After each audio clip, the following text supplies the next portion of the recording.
You're listening to We All Go Forward, a podcast on self-leadership through setbacks. With ownership, action, and growth, be set back, only to be catapulted forward into a more progressed, truer you.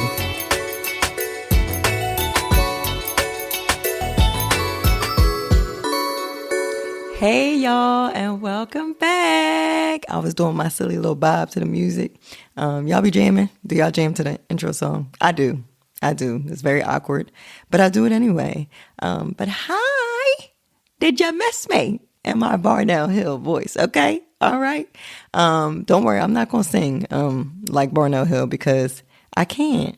I mean, Barnell, he was very funny, but he could sing, and I don't really even try to mess with it, except for the one little part, Bounce that on there and sing. I ain't gonna. A melody. That's it. I'm going to progress. I'm moving forward, okay? Past that. It's really hard to say Barnell's name and not do that. Bounce him on the knee. Okay. But how are you guys? Right? Y'all got to tell me how y'all doing because I'm so excited to be back. Our last episode was a interview and conversation type episode, and it was so good. It was so refreshing. And then I came back and I was like, guess who's back? It's me doing a solo, and I hope that you guys are okay with that. We do have some great interview guest episodes lined up, so I'm excited about that. But yeah, I thought it was pretty timely anyway to do a solo episode because of the topic I was thinking of, right? And this is when I should tell you guys. So I didn't just ask you about your week so I could tell you about mine, even though mine was amazing. Sorry, cough, cough. But I had the opportunity, y'all, to go to the motherland. Yes, this is me pausing with the big cheese to the motherland with my husband and children. Yes, indeedy. I don't know when I thought that I would finally make it to Africa. It just felt like such a goal, right? It feels so far, which it is. And I just was like, will I make it? And his 40th birthday, my husband's 40th birthday became the perfect opportunity to do so. This man been talking about his 40th birthday for as long as I've known him, which is over 20 years, which he's always wanted a party. But you know how people who say things for 20 years and then the year before want to switch it up. So good thing I asked, because as I said, Crazy Old Maurice is what I call him. And I said, Crazy Old Maurice, what you want to do for your birthday? Just double checking. Are we still doing this party? That's what I said last year. And he was like, you know what? And you know when people hit you with the, you know what, you know it's about to be a mess. But he was like, how about a trip? And I was like, oh my gosh, I love that. I can do that. So initially he wanted to do Europe that's what his thoughts were. Europe has been on our bucket list for sure. We've never been. And you know what? This is a good time to insert. Our kids were there. And I'm like, not y'all going to Africa at 8 and 11 years old at the same time when we're going for the first time at 37, almost 38 years old and 40. Okay. Like you're blessed and highly favored. These kids are. But that's what it's all about, right? Just giving them these experiences and, giving them things before, we had a chance to experience it. So it was just surreal. So all that to say, Europe, he's a November baby, obviously. And I don't even want to say the word Scorpio. I'll just whisper it. I'm surrounded, y'all. It may look like I'm surrounded, but I'm surrounded by Scorpios. And I'm tired of this church. I am, but that's who I'm surrounded by. And yes, we thought Europe would be too cold in November, which that's not when we want to experience it. So we talked to the travel agent. Well, I did because initially it was a surprise, like me choosing a location. He didn't know about it until a couple months before the trip. And then all the activities were a surprise. So it was really nice. The kids did a great job keeping secrets. And, so the travel agent mentioned Cape Town, South Africa. And I was like, yes, sign us up. And all that to say, like, the trip really solidified what I wanted to talk about today. I'll just say that country, like, just not being so far removed from the whole apartheid movement and just them still dealing with the effects of it, and yet still being such a vibrant people, having such a generous spirit, being so kind-hearted, being so rich in culture and so rich in history. It really solidified for me to talk about attitudes. The word attitudes has been on my heart and mind, And I think it was timely too, because I'm like, not to put a date or a timestamp on things, but we're kind of coming up towards the end of the year. Believe it or not. Yes, y'all. December is right on our heels. It's right there. I don't know how the year be running like that. It really needs to chill. But December is coming. And I know a lot of times we've learned it's not necessarily healthy for us to be like that. By December 31st, I got to be this, or by January 1st, I have to start this, right? That's not really the healthy part of it. Even though it reminds me of like, those memes where people say, Pastor, you said it was my year. And the pastor was like, I said, tell your neighbor. Tap your neighbor that is I ain't say nothing about you. And you're like, okay, well, thank you. I found out the hard way. But yeah, we like to get into these dates, and I'm not to say that dates can't be helpful, but I think what is important is to definitely pay attention to seasons. And, if we're in a transitional season, for sure, where right now our awareness is heightened as to how much progress we've made or have not made, and the progress that we would like to make, then I think this is a good time to really pay attention to what I'm calling the attitudes of progress. Like, what attitudes do we need to carry in order to progress? And so that is what this episode is all about. And like I said, being in South Africa, just seeing all that, I was like, yes, there are some attitudes here that for sure we can learn from. But anyway, I made a list, and I won't tell you the number that I got to. It was a fair number, and I was thinking like, oh, that might be overwhelming for one episode. So my thoughts are that we're just going to go through some of those attitudes today, and then on our next episode, we'll continue, which will be good because now we can kind of like, take our time, document our progress, and really go through this by the time the end of the year rolls on. And then at the start of the year, go at your own pace. I think you might find, my expectation is that there might be some attitudes here that we discussed that you're like, I'm good on that. That's great. That's my expectation. And there might be others that you're like, okay, I really need to work on that. And that's the point. Let's celebrate those things that we're doing well, and at the same time work on those things that maybe need improvement. And so if you're like, check on all of them, microphone check them, Kim, I got all these attitudes, then bravo, teach somebody. Okay, we all go forward. Help me and other people go forward. But if you're just like, you know what, I need to work on that one or that, all of them, we're not judging. That's all right. Start somewhere, and we're all celebrating and pushing each other forward. Woo hoo, woo woo woo. Okay.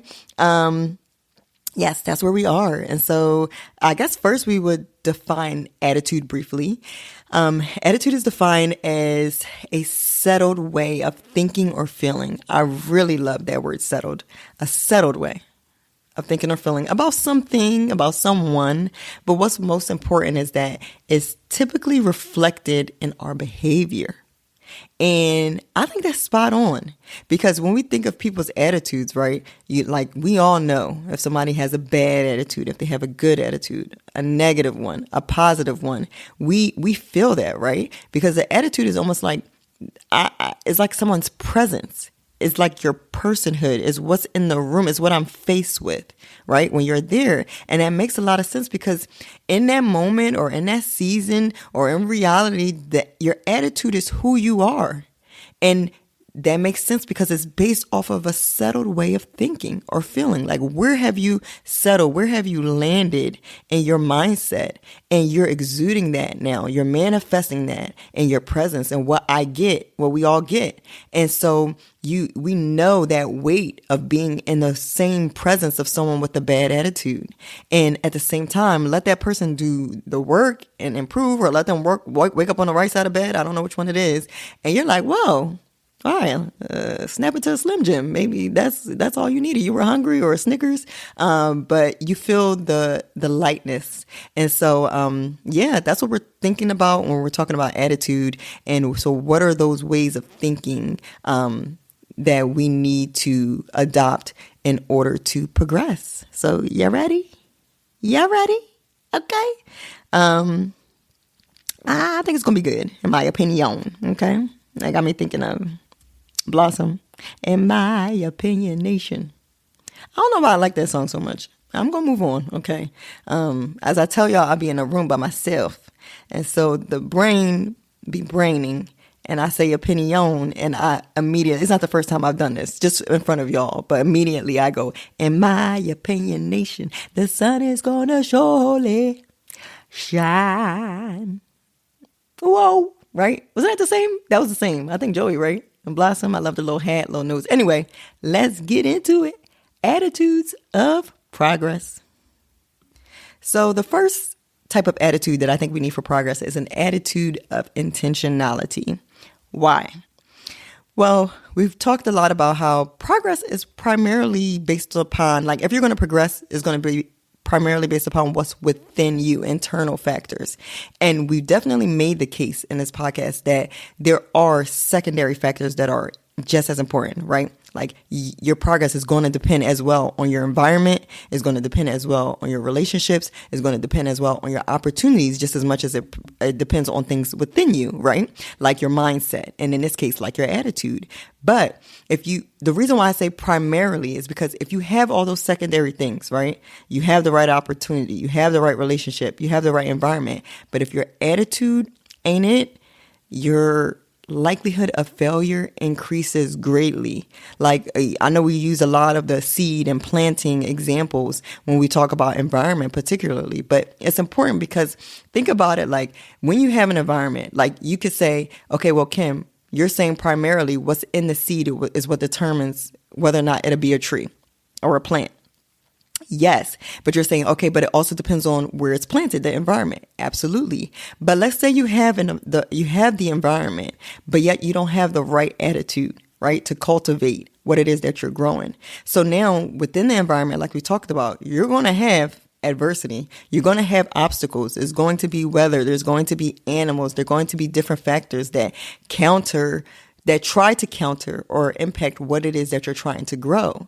If you don't have an attitude that says, I need to be intentional to counter back, then you, again, increase the likelihood of failure because you're not, what I just said, countering, you're not fighting back. And so the right attitude increases your success, and it is primary because it causes you to already protect what's going on within that seed in the growth. And the reason why that's important is because, so I said that we're talking about attitude of intentionality, and I said progress primarily comes from what's within. So with all that said, we have to be intentional about preserving what's within. When I thought about this point, I was thinking about how, we say a life for a life or an eye for an eye, right? We typically think about that in terms of loss or judgment, like you took something from me, so I'm entitled to take exactly something of equivalence from you as well. But when I talk about intentionality and progress, I want us to not think about it in that way. I was thinking about it in terms of what we gain and how we progress. In terms of this, in order to have the life I want and feel I deserve, I need to protect the life of things internal.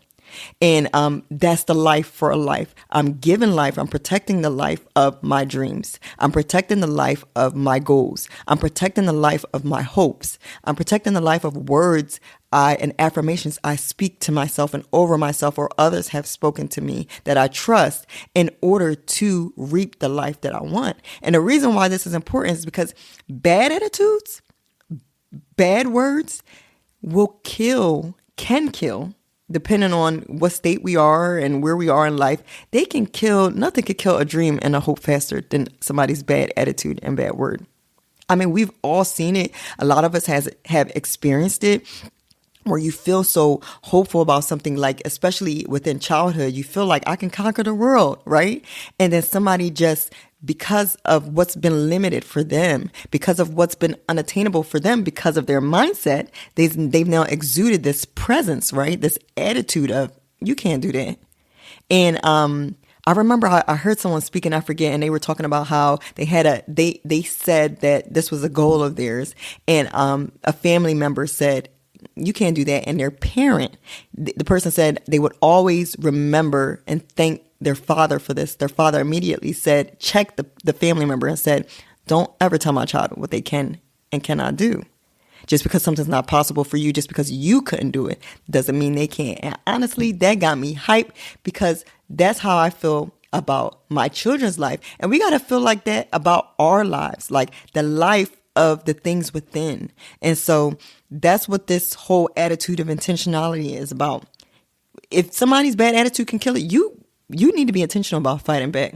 You need to be intentional about preserving, about protecting that life for a life, the life of your goals, of your dreams, for the life you want and deserve. Got it? Okay. That's our attitude of intentionality. The next attitude that I think we need for progress is probably one that we all would assume we need, but I think it's important to really look at, again, foundational thoughts and why it's important and also where it comes from. And what I'm talking about is an attitude of confidence. So historically, I have struggled with confidence, but that has improved as I have improved when it comes to my identity, which I naturally shared I shared my struggles with identity in the last episode. And so why is that, right? Because to me, the best way I can think about it is that confidence is directly rooted and correlated to certainty. Like when you're certain of who you are, when you're certain of what you do, and when you're certain of what's yours, then you have confidence. Those three areas, certainty. And so again, who you are, what you do, and what's yours. Just think about it. When somebody who's sure in all those areas, like there's nothing you won't pursue. Like your attitude helps you understand exactly what to pursue. I shouldn't say there's nothing you won't pursue. I would say your attitude helps you know what to pursue and what's yours. And you pursue it like nobody goes after anything more than a person that you know something is yours. My pastor actually says that all the time. Like if somebody's trying to break into the house next door, you might call the police. But if they're trying to break into your house, you're like, hold on, this is mine. I'm sure of it. I pay for this and this belongs to me. And so you approach things differently. And even talking about attitude and a different definition, Dr. Miles Monroe actually says that attitude it comes from your belief system and it produces confidence. That really applies here since we're talking about attitude being where we settled our thinking and this in turn being reflected in our behavior. So let's talk about this a little bit more. If there's a crack in any of those areas, naturally, if I'm unsure about who I am, if I'm unsure about what I do, meaning what value do I contribute? What's my purpose? What do I do? Why am I here? If I'm unsure about what's mine, what I own, what I have claims to, what I have rights to, what I can pursue wholeheartedly, then I'm not going to have a very confident attitude, right? And it completely makes sense. And just talking about Africa, I was thinking about animals, right? I was thinking about the lion, actually. And honestly, the lion is interesting. So first of all, let's just say when we talk about a lion or thinking about a lion, we say that it's a confident animal because it is. And we call the lion, the king of the jungle, which is a leadership title because it is. And that requires confidence. And why so? Like, first of all, like I said, we were on a safari drive, which was so cool, but there was no animal that slept heavy, snored on that afternoon drive like the lions did. I said everybody else was awake, alert, on four, like pivoting, okay? And I'm like, these lions are asleep at this afternoon. We should have took the morning drive, and it's just hilarious. It reminds me of that meme, that meme where they talk about people who cheat on their partners, like cheaters, and they're like how cheaters sleep at night. And just in case you think in the meme they look anxious or disheveled, they don't. Nobody has slept more peacefully. They got the matching PJs with the stripes. They got the Donald Duck sleep hat that fall to the side. They got the plush pillow 3000. The My Pillow. They have the comforter, okay, with the duvet cover tucked up to the neck. There's drool. They are sleeping well, okay? And so that's how the king of the lion sleeps. And it's funny because people often talk about how lions are not the strongest, they're not the fastest, they're not the biggest, they're not even the smartest animal in the animal kingdom.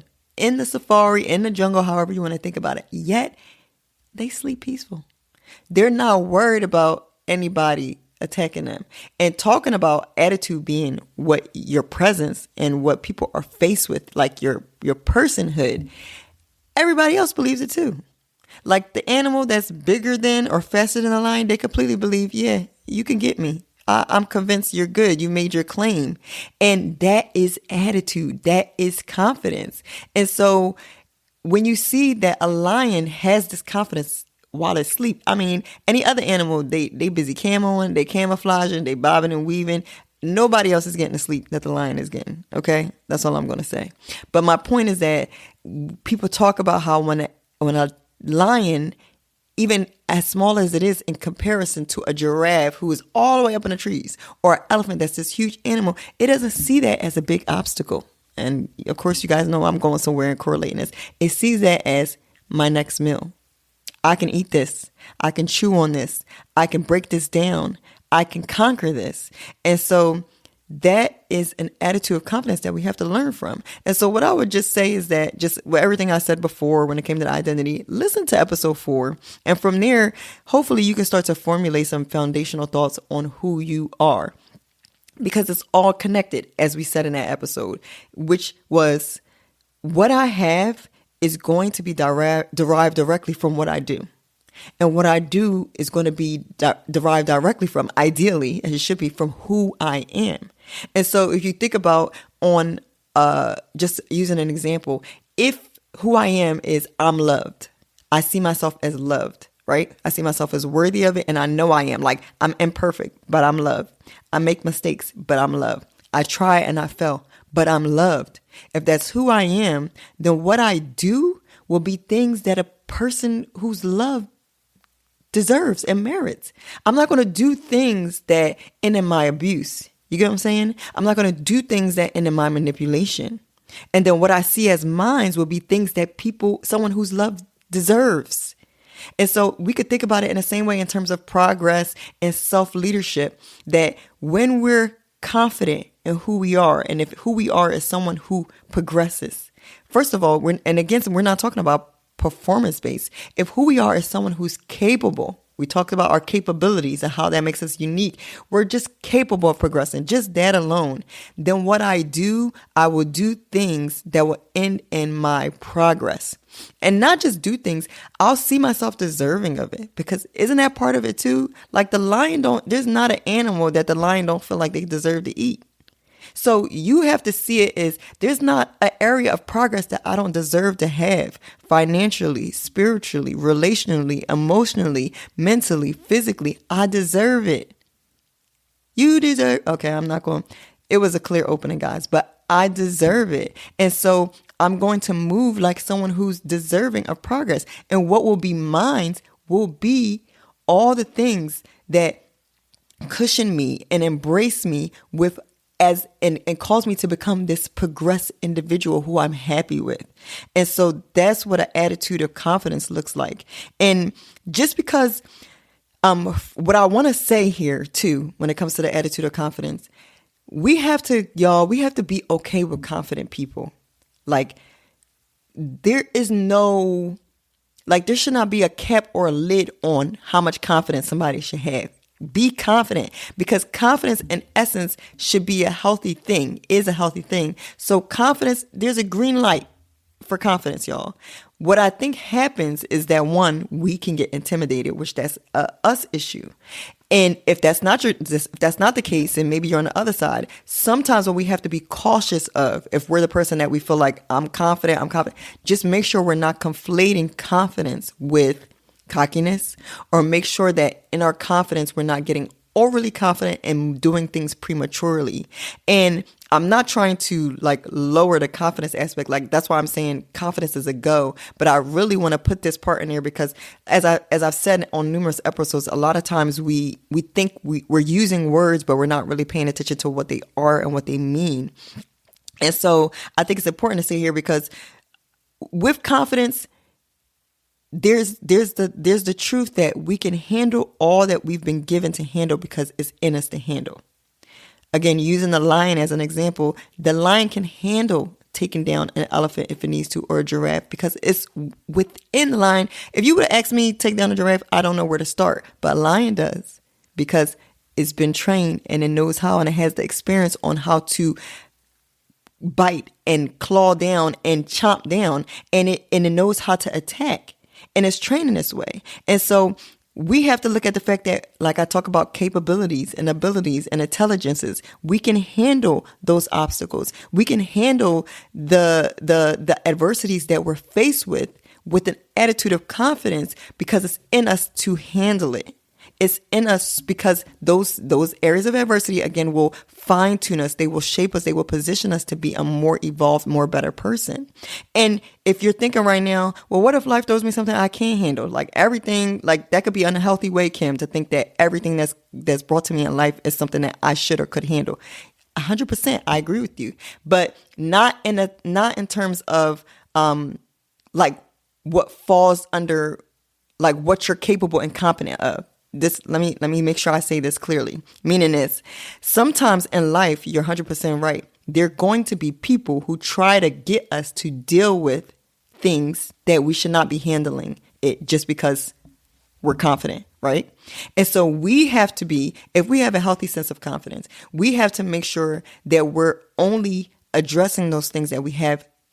I wrote it down as the scope of practice to handle. Right? We use that term a lot in nursing, and a scope of practice is ultimately what I'm permitted to do based on my experience, based on my education, and based on my areas of competency, right? I'm not going to go trying to perform surgery as a nurse because it's not in my scope of practice. I'm not going to go and trying to, fix a dislocated shoulder because it's not in my scope of practice. But there are things that are in my scope of practice and I do well. And guess what? A physician is not going to try to do it. A physical therapist is not going to try to do it. A nutritionist is not going to try to do it, because we have our own areas where we're permitted to move, follow me, because of what our experience, education, and competencies have shown that we're tested and tried and true in. And so we have to think about that too when it comes to making sure we don't conflate our confidence with anything else wrong.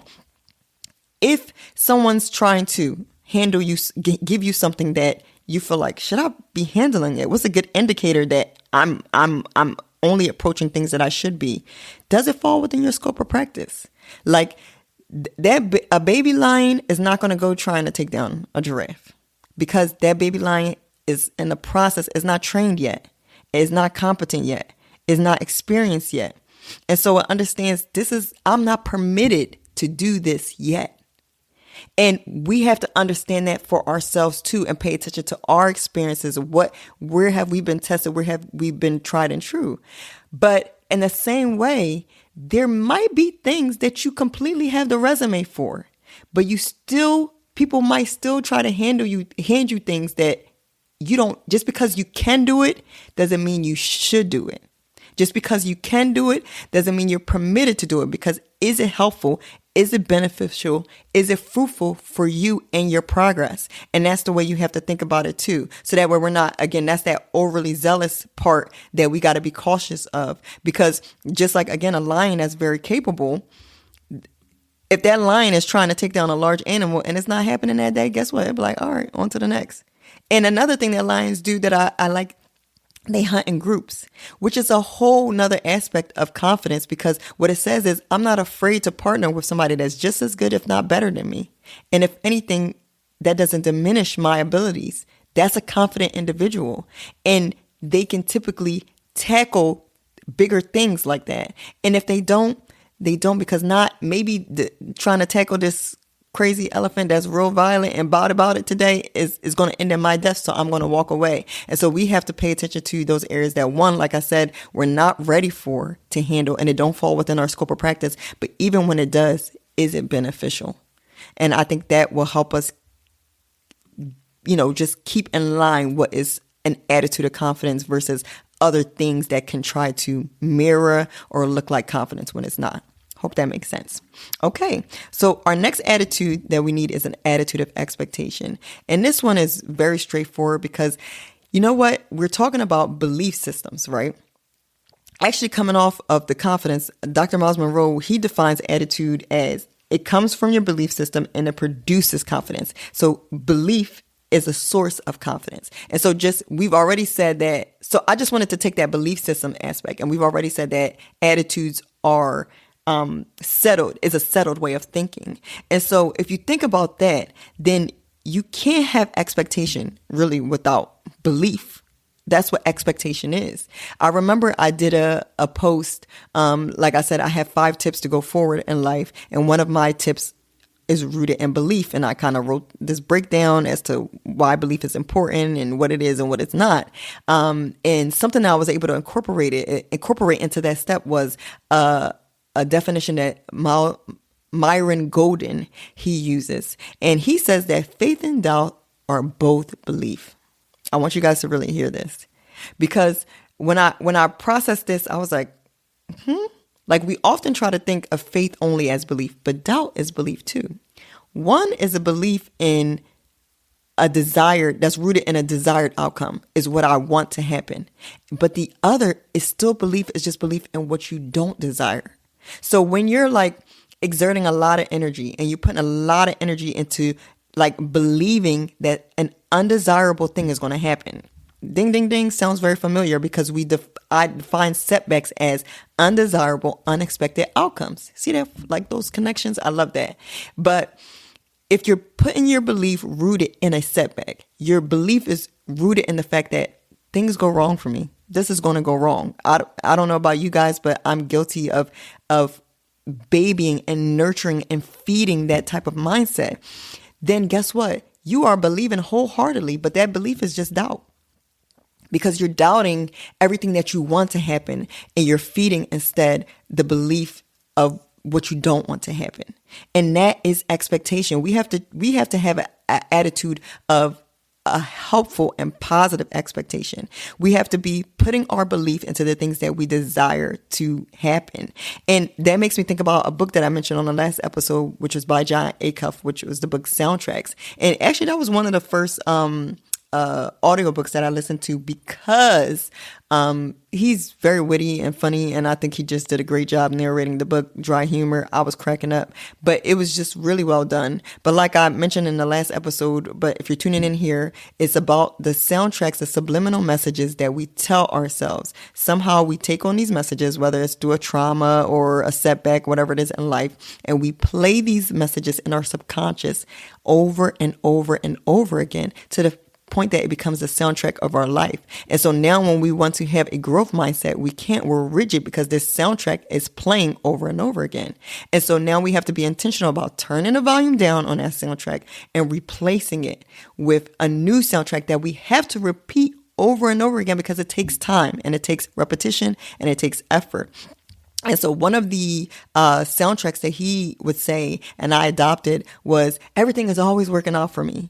And I'm trying to tell you, y'all, I had moments where I was just using, even before you even believe it. That's the thing about affirmations. You can't lie to your brain, right? But you got to say things that match up with what's occurring in your life. And so it's not like I would get hit by a car and say everything is always working out.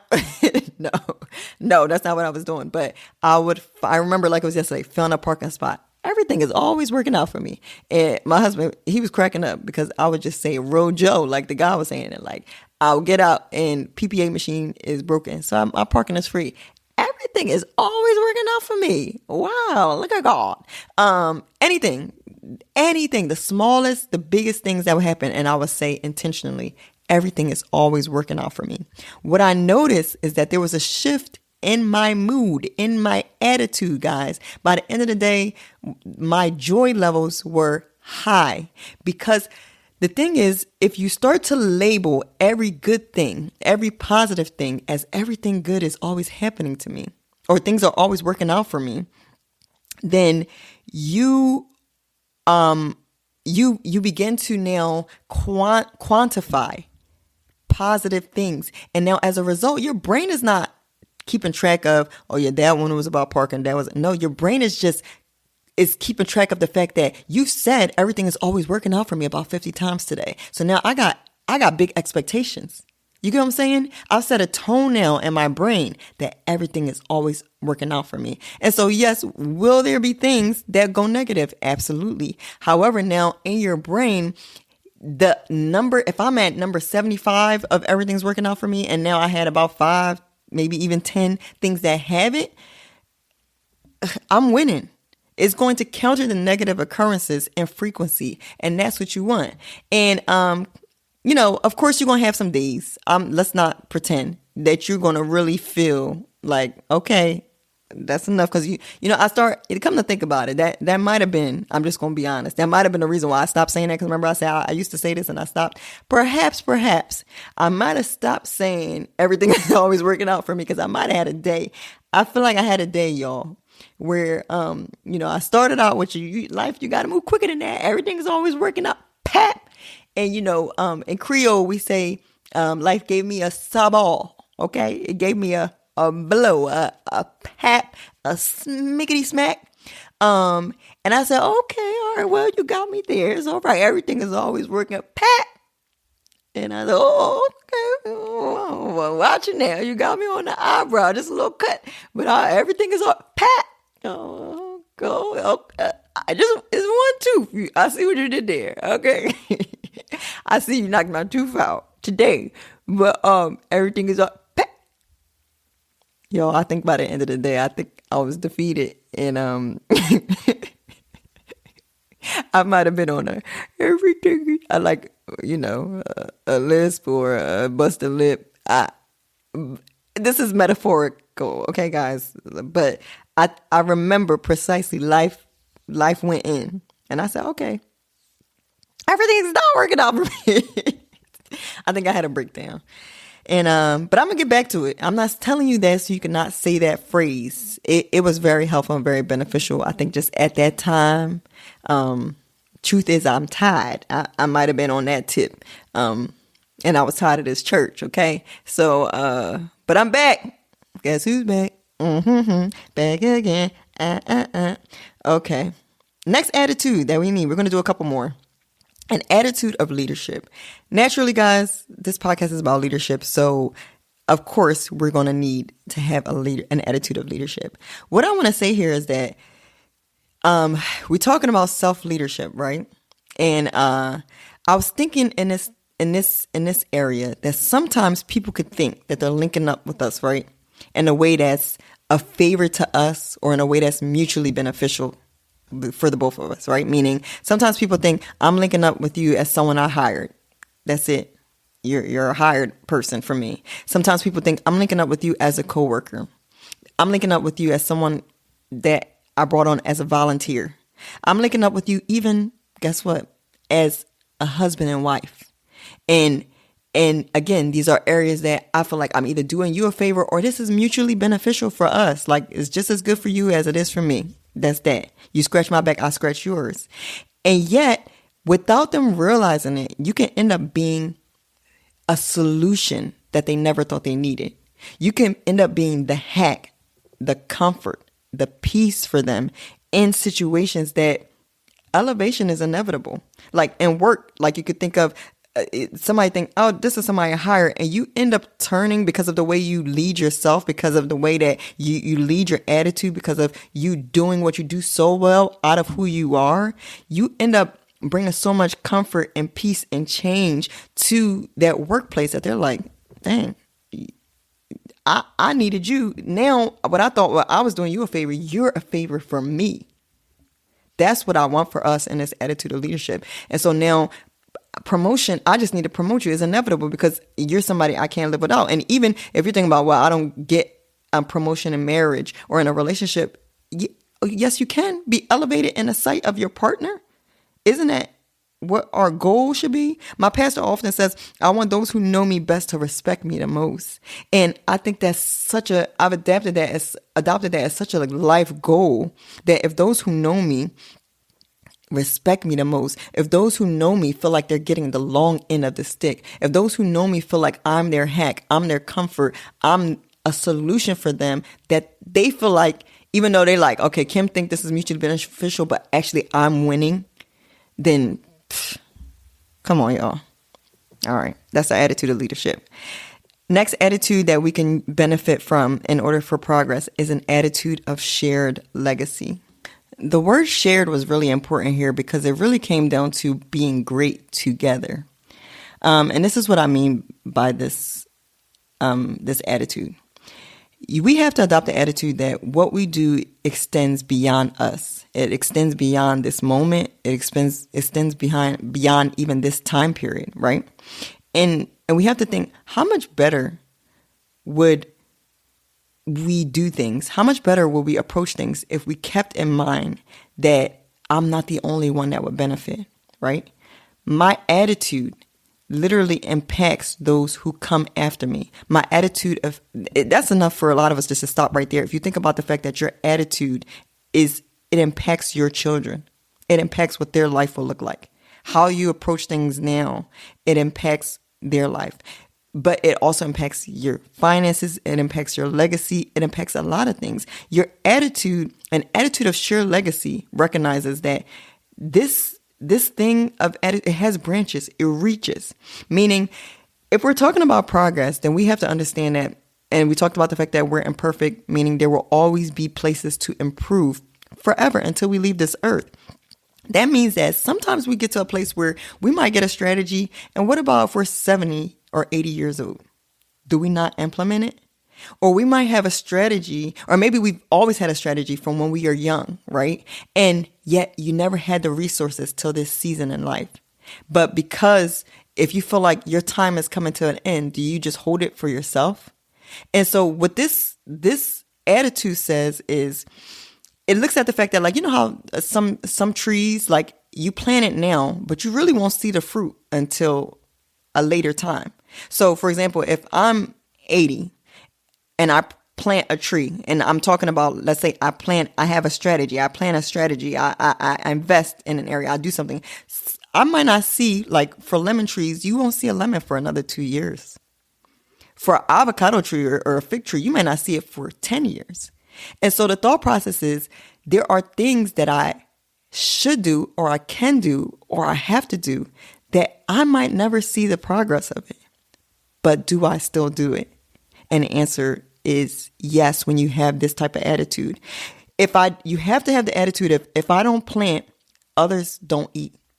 If I don't invest, others won't be able to build. If I don't survive, others don't live. You ever see on those shows when they show, like, and this has, I'm sure, happened in real life, where there's a pregnant mother and they're dying, but they will fight to live until their child is born, because sometimes what's attached to you is not quite ready to exist on its own, and it needs you to survive. Like, not even in Showtime. Sometimes I think about ancestral things, like, because we're talking about self-leadership and seeing things in the right framework. And I think about, people who went through civil rights and Jim Crow and slavery. And I think about so somebody might say, how could they have had a positive attitude through that? I think they had to have an attitude shift. They had to have a certain mindset, a certain belief, or else they would not have survived. I wholeheartedly believe that catch me on a wrong day, it'd be easy for somebody to just roll over and give up. It'll be easy for somebody to say, I'm not working no more. I can't fight no more. I'm just going to roll over and die. However, how many people survived with the thought process that they would see it through, with the thought process that their children could have a better time? How many children fought? How many people fought? How many people ran? How many people worked? How many people fought? So that way, this generation can be where they are. And so, even in the worst of errors for people of color, and worst of errors for other nations and other people, whether it be Native Americans or Irish Americans or Mexicans, or whether it be South Africans, even some in the worst of times, people have endured, and they've done that due to their attitude. Because you have to have an attitude that is not just about me right now, that there's something that's coming after me, that if I don't survive, if I don't invest, if I don't plant, they won't have. and they won't exist. And so I think the other part of this attitude of shared legacy is just understanding that the attitude itself is part of it. The attitude itself extends, meaning you pass on your attitude. You don't just pass on resources. If we think about the fact that leadership is compelling people, leadership is compelling yourself sometimes to take action, we can think about all the negative ways in which we see attitude and leadership passed on in a wrong way, right? Like when think about racism, or we think about entitlement, or think about victimization. But let's also think about dominion. Let's also think about confidence. Let's also think about progress as all areas that we can pass that attitude on to the next generation as well too. And so you have to keep in mind that I was thinking about like Dr. Miles Monroe again. When he talks about, I once heard him say that in a seed, you don't just have a tree. In a seed, you have a forest, because in the seed, you have a tree that has a fruit, that has a seed, that has a tree, that has a so on and so forth. And so the impact that one seed has is vast, is numerous. Sometimes you can't even quantify it. Well, it's the same thing for us, that when you have an attitude that's conducive for leadership, you don't just have one leader. You don't just have one whole person. Within that, you have a family of them. Within that, you have a community of them. Within that, you have a nation of them. And within that, you can have a world of them. And I know people are saying, well, that's just wishful thinking. But I'm not thinking about, it's an imperfect world. We're never going to be perfect. But to me, it's the trends and the statistics.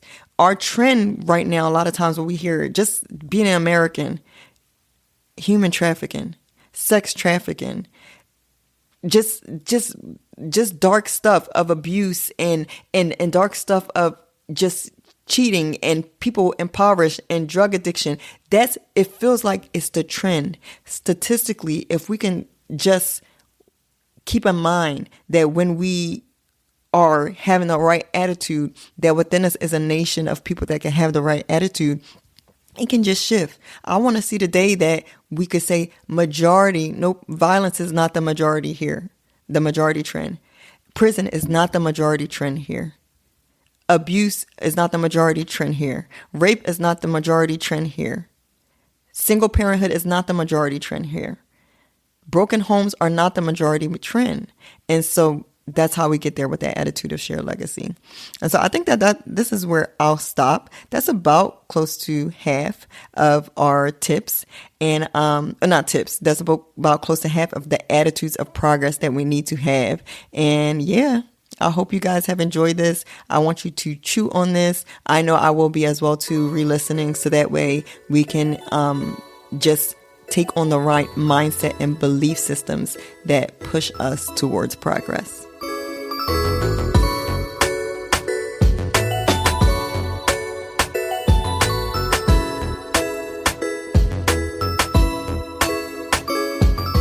Hey guys, I hope you enjoy that episode, because I thoroughly enjoyed speaking with you today. Remember, if We All Go Forward podcast is giving you any type of value, write us a review, give us a like, give us a download, and don't forget to turn on those notifications so you know whenever the next episode drops. Most importantly, remember that as we move in the right direction, that is forward and progressing, never stagnant, we become a resource to help others move in the right direction. And the cycle continues, but only if we move. If you go and I go, then we all go forward. Let's get moving.